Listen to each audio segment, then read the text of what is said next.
જિલ્લા કલેક્ટર શ્રી પ્રવીણ ચૌધરીના અધ્યક્ષપદે જિલ્લા સંકલન સમિતિની બેઠક યોજાઈ. જનપ્રતિનિધિશ્રીઓના પ્રશ્નોના હકારાત્મક નિકાલ નિયત સમય મર્યાદામાં કરવા તાકીદ કરતા જિલ્લા કલેક્ટરશ્રી સંકલન સમિતિના અધિકારીઓને ગ્રામ્ય વિસ્તારમાં જાત નિરીક્ષણ કરીને હકીકતલક્ષી અહેવાલ રજૂ કરવા જણાવતા જિલ્લા કલેક્ટરશ્રી કલેક્ટર પ્રવીણ ચૌધરીએ જણાવ્યું કે સમગ્ર જિલ્લામાં ગેરકાયદેસર દબાણને તાકીદે દૂર કરાશે. જિલ્લા કલેક્ટર શ્રી પ્રવીણ ચૌધરીના અધ્યક્ષપદે આણંદ સર્કિટ હાઉસ ખાતે સંકલન સમિતિની બેઠક યોજાઈ હતી. જિલ્લા કલેક્ટર શ્રી પ્રવીણ ચૌધરીએ સંકલન સમિતિના અધિકારીશ્રીઓને જનપ્રતિનિધિઓના પ્રજાલક્ષી પ્રશ્નોનું નિયત સમય મર્યાદામાં હકારાત્મક નિકાલ કરવા માટે તાકીદ કરી હતી.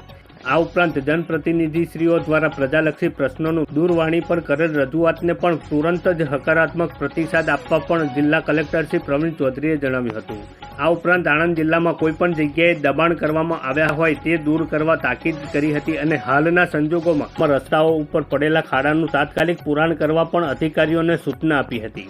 જિલ્લા કલેક્ટરશ્રીએ સંકલન સમિતિના અધિકારીઓને તાલુકામાં આવેલ ગ્રામ્ય વિસ્તારમાં આવેલ પ્રાથમિક શાળા, વ્યાજબી ભાવની દુકાન, આરોગ્યની સુવિધા, આંગણવાડી સહિતની માળખાકીય સુવિધાઓ ગ્રાઉન્ડ લેવલ નિરીક્ષણ કરીને હકીકતલક્ષી અહેવાલ રજૂ કરવા પણ જણાવ્યું હતું. બેઠકમાં જનપ્રતિનિધિશ્રીઓએ શિક્ષણ, આરોગ્ય, રોડ, રસ્તા, વીજળી, આંગણવાડી, ગેરકાયદેસર દબાણ, સિંચાઈ, રોડ સાઇડમાં ઇફેક્ટ કરી શકે તેવા હોર્ડિંગ દૂર કરવાના પ્રજાલક્ષી પ્રશ્નોની રજૂઆત કરવામાં આવી હતી. આ બેઠકમાં જિલ્લા પંચાયત પ્રમુખ શ્રી હસમુખભાઈ પટેલ, સંસદ સભ્ય શ્રી મિતેશભાઈ પટેલ, બોરસદના ધારાસભ્ય શ્રી અને વિધાનસભાના નાયબ મુખ્ય દંડક શ્રી રમણભાઈ સોલંકી, ધારાસભ્યો સર્વશ્રી કમલેશભાઈ પટેલ અને અમિતભાઈ ચાવડા, નિવાસી અધિક કલેક્ટરશ્રીએ ઋતુરાજ દેસાઈ સહિત સંકલન સમિતિના અમલીકરણ અધિકારીશ્રીઓ ઉપસ્થિત રહ્યા હતા.